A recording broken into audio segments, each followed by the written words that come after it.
Buenas tardes, amigos. Estamos desde el Hospital Universitario del Río, en el espacio Vida Saludable. Estamos con la doctora Elizabeth Pacheco, oftalmóloga del hospital, especialista en retina y vitrio. Y vamos a tratar un tema muy interesante, muy importante, que tiene mucha relación con una enfermedad que es de alta prevalencia, como es la diabetes. Y una de las consecuencias es la retinopatía diabética. Hoy la doctora Eli nos va a dar una explicación detallada del tema, y también podremos resolver algunas dudas que se presenten. Muchas gracias, Eli, por recibirnos en su consultorio y por abrirnos este espacio. Muchas gracias, doctor Molina, por la invitación. Y bueno, vamos a tratar este tema tan frecuente y tan importante en la actualidad. Eli, y para comenzar, ¿qué es la retinopatía diabética? Bueno, la retinopatía diabética es una complicación en realidad de la microvasculatura o vasos muy pequeños en los pacientes diabéticos. De hecho, es la complicación más frecuente del organismo en cuanto a diabetes se refiere. ¿Qué es lo que pasa en esta retinopatía diabética? El azúcar elevado lo que causa es un daño a los vasos pequeños de la retina. Y aquí podemos más o menos ver en un video el daño a estos pequeños vasos, ¿no es cierto? Lo que ocasiona es que el oxígeno no llegue completamente a la periferia o al tejido de la retina. Se crean estos nuevos vasos que se crean como muy rápido, pero no tienen todas las capas adecuadas. Entonces son unos vasos pero de mala calidad, unas venas anormales. Estas venas de mala calidad son las que pueden sangrar, pero también pueden desprender la retina.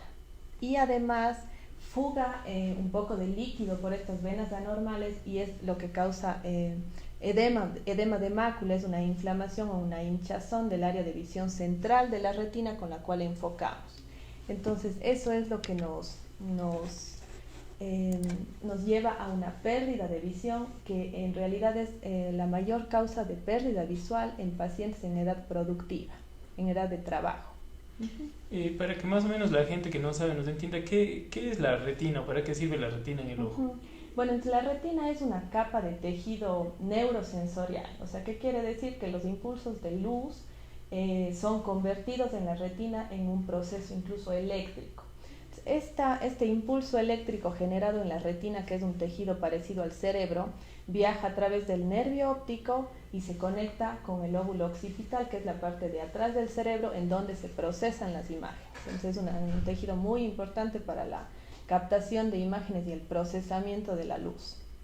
Gracias, Eli. ¿Y qué tan frecuente se daña la retina, retina. en la diabetes o secundaria en la diabetes mal Ajá. controlada?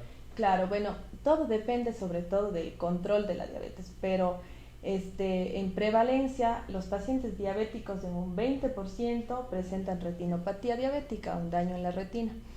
Ahora, si es que la diabetes, por ejemplo, tiene más duración, a mayor duración, mayor reafección. Tanto así que más o menos a los 15 años hasta un 80% de pacientes presentan daño en la retina. A los 20 años incluso un 100% de pacientes presentan daño en la retina.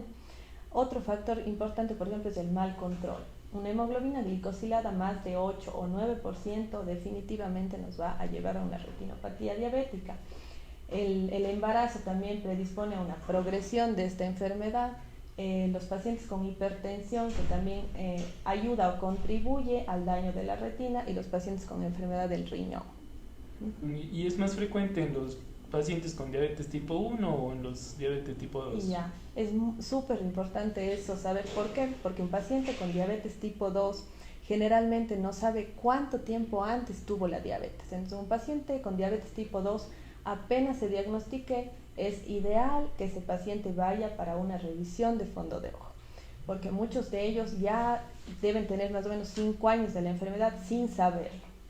Entonces, muchos ya presentan algunos signos de retinopatía. En cambio, un diabético tipo 1 generalmente debuta con un cuadro de un coma hiperosmolar, un cuadro más grave. Entonces se diagnostican más rápido su diabetes tipo 1. Entonces, ellos a los 3 años está indicado una valoración de fondo de ojo. Los diabéticos tipo 1 se demoran en desarrollar retinopatía, más o menos 3-5 años, pero el momento en que desarrollan retinopatía es una retinopatía muy grave. Esa es la diferencia más o menos entre uno y otro. Y una paciente que se piensa embarazar y que es diabética tiene que hacerse un examen de fondo de ojo antes del embarazo y en el primer trimestre. Y de acuerdo a eso, ver cuándo son los controles y seguimientos. ¿Y quiénes tienen más riesgo de desarrollar retinopatía? Retinopatía. Los pacientes de mayor riesgo es generalmente un paciente diabético con una hemoglobina glicosilada más de 7%, que tenga más de 10 años de diabetes, que tenga además hipertensión, que generalmente coexisten, y que además tenga una enfermedad renal y que se dialice. Esos son los pacientes que mayor riesgo tienen de retinopatía. ¿Y cómo se diagnostica la retinopatía? Ya, bueno, el diagnóstico se hace en un consultorio. Lo que se hace es una toma de agudeza visual, hay que tomar la presión del ojo porque muchos de estos vasos que vimos a veces tapan el ángulo de drenaje del ojo, entonces ocasionan glaucoma secundario a diabetes, y hay que hacer una dilatación de la pupila para valorar con detalle el fondo de ojo, para descartar cualquier daño como desde microhemorragias o depósitos de grasa que incluso hay en la retina, hasta hemorragias vítreas o desprendimientos de retina, pero se lo hacen en el consultorio. ¿Y esto requiere control cada periódico? ¿Cada cuánto tiempo es recomendable hacerse un control de una persona diabética? ¿Cada cuánto tiene que hacerse un control? Claro. El diabético tipo 2 empezamos desde el momento del diagnóstico y luego cada año, ¿ya? Y el diabético tipo 1 más o menos a los 3 años de que se diagnostique, y de ahí cada año. Si es que es una retinopatía diabética de un estadio mayor, el control es incluso más frecuente, pero más o menos sería cada año. Y dentro de las opciones de tratamiento, ¿cuáles están? ¿Hay opciones quirúrgicas, hay manejo médico o solamente el control de la diabetes? Claro. ¿Qué opciones? Claro, ahora, bueno, en la actualidad hay muchísimas opciones, y lo bueno es que están al alcance todas aquí en nuestro medio. Bueno, la clave, claro, es un manejo también multidisciplinario, el endocrinólogo que maneje muy bien la diabetes, el diabetólogo, ¿no es cierto?, el nutriólogo que maneje bien la dieta, el cardiólogo para que nos ayude mucho en esto de la hipertensión, el nefrólogo.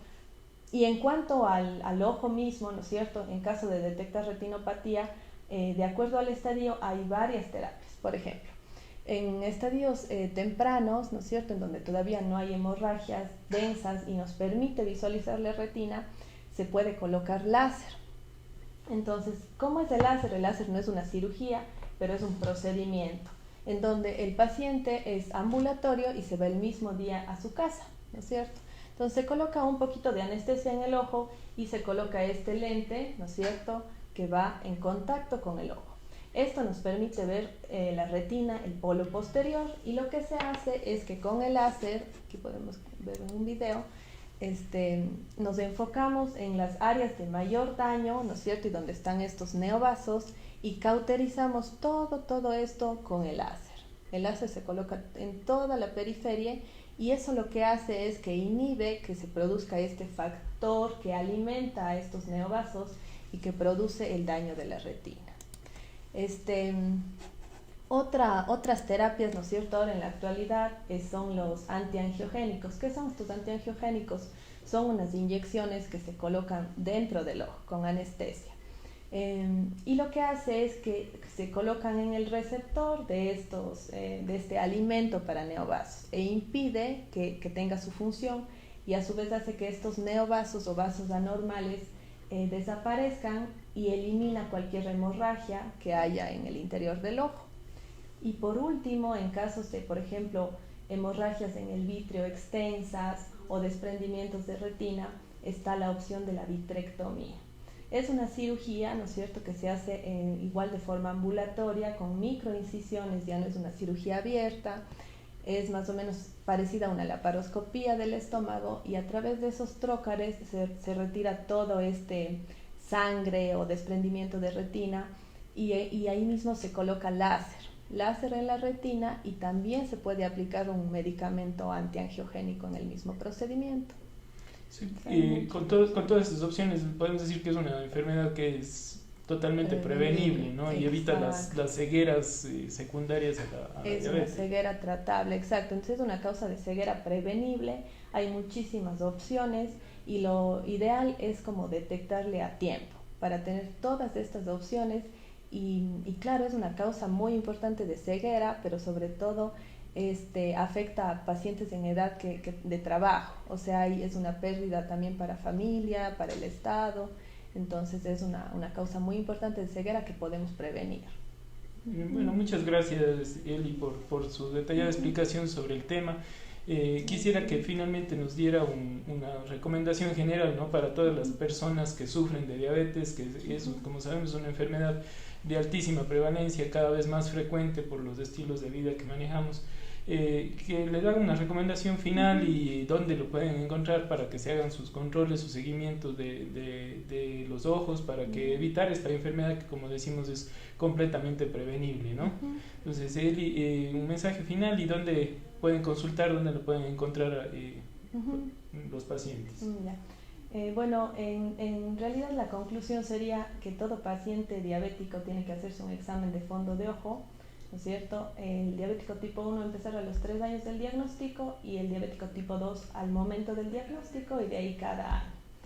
Y que el manejo es multidisciplinario, que en este caso los endocrinólogos, los que están más en contacto con ellos, y cardiólogos, nefrólogos, envíen a los pacientes para una valoración oportuna, para así tener la posibilidad de hacer un tratamiento para evitar ceguera.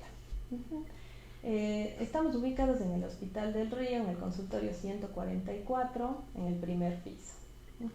Muchas gracias Eli por su tiempo, por abrirnos este espacio que ha sido muy provechoso y será muy provechoso para las personas que vean este video.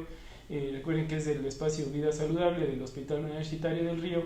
Estaremos próximamente el día viernes con otro tema de interés, que es el control prenatal. Nos estará acompañando el doctor Fernando Moreno. Gracias por la atención a la gente que nos ha acompañado durante esta transmisión y a la gente que estará viendo este video seguramente en los próximos días. Muchas gracias y buenas tardes.